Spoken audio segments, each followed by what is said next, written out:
বিদ্যুৎ গ্যাসের সমস্যা তো আমরা তো একদিনে সমাধান করতে পারবো না, এটা তো আমরা একটা ইনহেরিট করেছি একটা প্রবলেম। এবং বিদ্যুৎ গ্যাস সমাধানের জন্য একটা টাইম, সময়ের দরকার।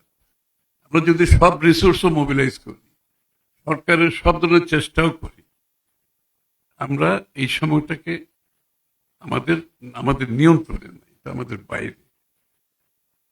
কিন্তু আমরা যেটা করতে চেষ্টা করছি যে স্টপ গ্যাপ মেজার হিসাবে আমরা কি করতে পারি, শর্ট টার্মে কি করতে পারি, লং টার্মে, মিড টার্মে, লং টার্ম কি করতে পারি।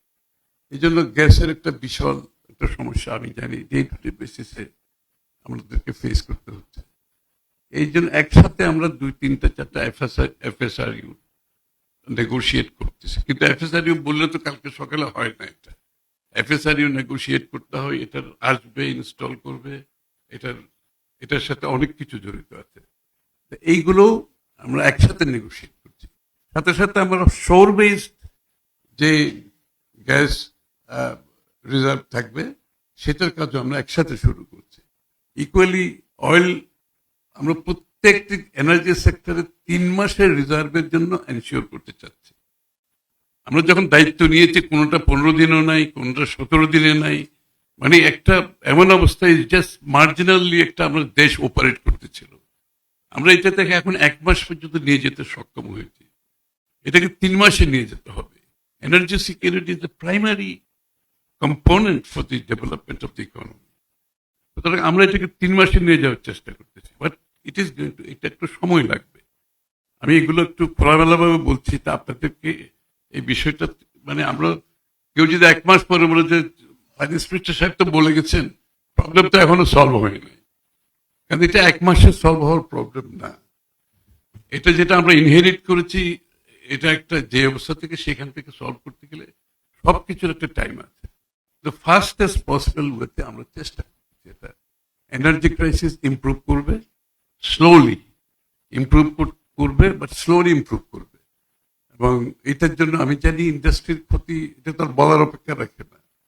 এবং এটার কারণে যে জেলরু বলতেছিল, এটার কারণে যে আপনার ডিফল্ট লোনের বিষয়টা আনপ্যাক করার কথা বলছে, হুইচ ইজ রিয়েলিটি। এটা তো উইলফুল ডিফল্টের একটা গ্রুপ আছে, তার বাইরে যারা আছে they are the victim of circumstances. এই বিষয়টা কনসিডার করে আমরা কিন্তু বাংলাদেশ ব্যাংকে একটা প্যাকেজ দেওয়া হয়েছে, আপনারা জানেন সেটা। আমার মনে হয় এটা একটা সাহসী পদক্ষেপ যে প্যাকেজটা দেওয়া হয়েছে, যে আপনি রিশিডিউল করবেন, একটা টাইম ফ্রেম দেওয়া হচ্ছে, একটা গ্রেস পিরিয়ড দেওয়া হচ্ছে এখান থেকে বেরিয়ে আসার জন্য। আর যারা এক্সিট নিতে চায় তাদের জন্য এখানে পলিসি দেওয়া আছে, তারা ওয়ান টাইম পেমেন্ট করে এক্সিট নিয়ে চলে যেতে পারে।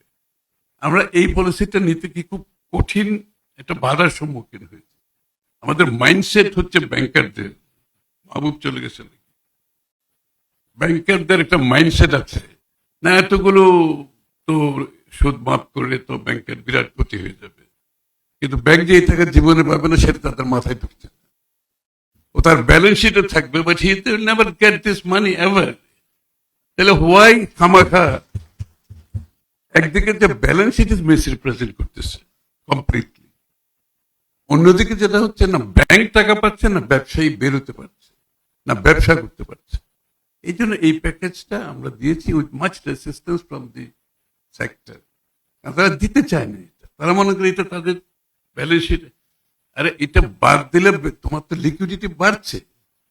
এখন যে লিকুইডিটি সবার যে ওরা যে সেটেল করতে পারে, লিকুইডিটি বাড়ছে, রিল্যান্ড ডেকে আপনি আবার সেখান থেকে আর্ন করতে পারবেন।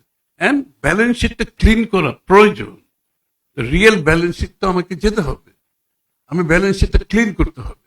তো দিস প্যাকেজ 1 তারিখ থেকে it will be rolled out, September 1 তারিখ থেকে উইল বি রোলড আউট। আপনারা যারা আছেন আমি মেসেজটা ক্লিয়ার করে দিচ্ছি, please work with your banks.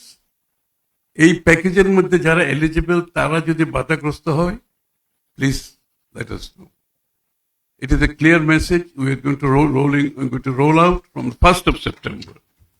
This is one. Secondly, হচ্ছে স্মল ক্ষুদ্র এবং মাঝারি শিল্পের যারা আছে, এটা Dhaka chamber of commerce is basically, I think, represented by small. এই জায়গায় আমরা একটা প্যাকেজ দিয়েছি। এই প্যাকেজটা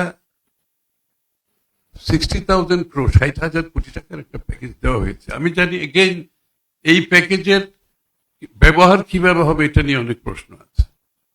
আমাদের কালচারালি এগুলো মিসইউজ হয়েছে, ট্রেডিশনালি এগুলো মিসইউজ হয়েছে, এগুলো ব্যক্তিগত ইনফ্লুয়েন্সে হয়েছে।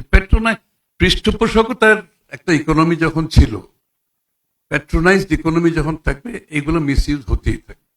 But this government, I can assure you, এখানে কোনো ইন্টারফিয়ারেন্স, আমরা কিন্তু কোনো ইন্টারফিয়ারেন্সের সুযোগ রাখছি না। আমরা ফাইন্যান্সিয়াল সেক্টরে কোনো পলিটিক্যাল অ্যাপয়েন্টমেন্ট দেব না, ক্লিয়ারলি ওপেন ডিক্লেয়ার দিয়েছি আমরা, no political appointment in the financial sector. কারণ আমরা সেদিকে যেতে চাচ্ছি না। একটা জিনিস, যখন বিএনপি বিগত দিনের ক্ষমতায় যখনই ছিল, one thing for sure, financial sector কোনো সময় ফাইন্যান্সিয়াল সেক্টর এই জায়গায় আসে নাই, কোনো সময় আসে নাই। কারণ আমরা বাংলাদেশ ব্যাংকের গভর্নর আমাদের দলের লোক কোনো সময় দিই। আমরা এসিসি চেয়ারম্যান, কিন্তু আমাদের এই জন্য ক্যাপিটাল মার্কেটে কোনো দিন প্রবলেম হয় না। এসিসি চেয়ারম্যান কোনোদিন দলীয় লোকজন দিই নাই। কারণ যেখানে ফিনান্সিয়াল সেক্টর সেন্সিটিভিটি থাকবে, এখানে তো পলিটিক্স কাজ করতে পারবে। This is the market, you have to respect the market. এই জন্য আমাদের 60,000 কোটি টাকা যে এটার ক্রাইটেরিয়া ফুলফিল যারা করবে তাদেরকে দেওয়া হবে, তার বাইরে দেওয়া হবে না। এখানে পলিটিক্যাল ইনফ্লুয়েন্সে কোনো লোন দেওয়া হবে না, আই ক্যান অ্যাসিওর ইউ।